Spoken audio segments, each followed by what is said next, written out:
Years ago, They've had a good preparation, really. They know what they're doing. You could see their game building. And I think now, this 20 minutes of this first half, we'll see what Australia have.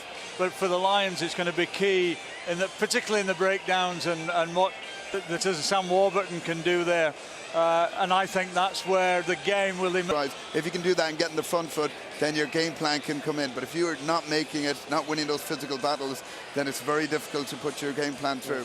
Wally's talking about what they're doing. The scrum, it's no different behind. You want an early carry. Off the top, line out, let's hit me up, let's go. Let's get it in Davis's hands. You want to tackle, you want the Australians to run a back line, move at you, and you want to bump them into touch, a little body contact, a big high five, little arse tap behind and get in and get on for the next phase. what a day for the players, what a day for the head coach as well. And Warren, And they'll be looking to hit and chase, staying quite high. Ben Alexander is a shorter prop trying to stay low.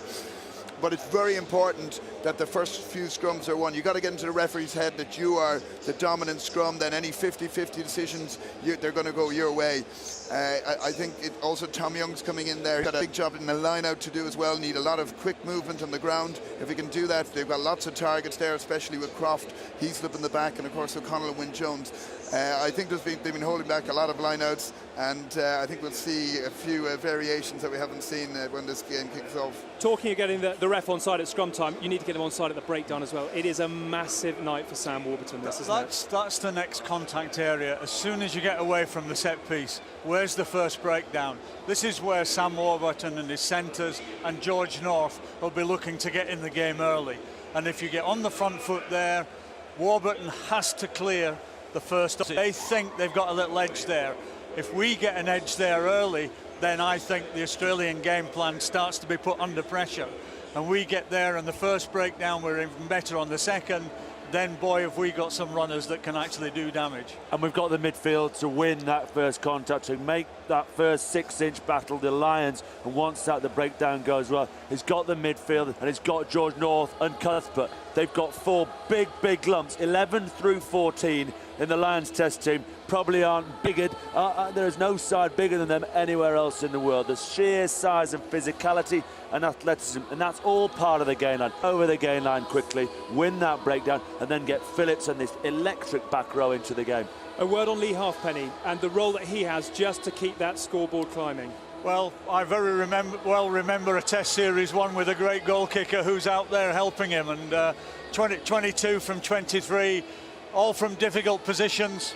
Very important, you know, to make sure the kicks are there. Every opportunity the Lions get, then every penalty he puts it over, puts him in a strong position. Glory, of course, in '97 it wasn't. Thank you. Well, he's understandably confident, but Serene, when you look up and down this Wallaby team sheet, what is the biggest danger? I think their backs getting the ball early and having the real go wide out. I think they've got real players. You know, Connor can play. We've seen that. Ashley Cooper. You know, that midfield actually is very dangerous. But it's only dangerous if it's got a little bit of time and a little bit of space. And the Lions will be trying to make sure that they have the minimum space to play in. Yeah, and it's not just the traditional running game that Australia are going to bring, but Israel Folau on the wing and his AFL skills, and you can see that they're going to target the crossfield kicks, maybe put it up on Halfpenny, who's a bit shorter. So they're going to really try and test the defence both with ball in hand and with boot. And if they can get some pace with that breakdown, if they can get some quick ball, they'll understand the midfield combination is new for the Lions. The Lions are trying to adopt this blitz defence. Very dangerous to a blitz defence when you're retreating. So if Wallabies can get going forward, Genia is one of the best. He's like a surfer. He just follows the waves of players and runners, picks players.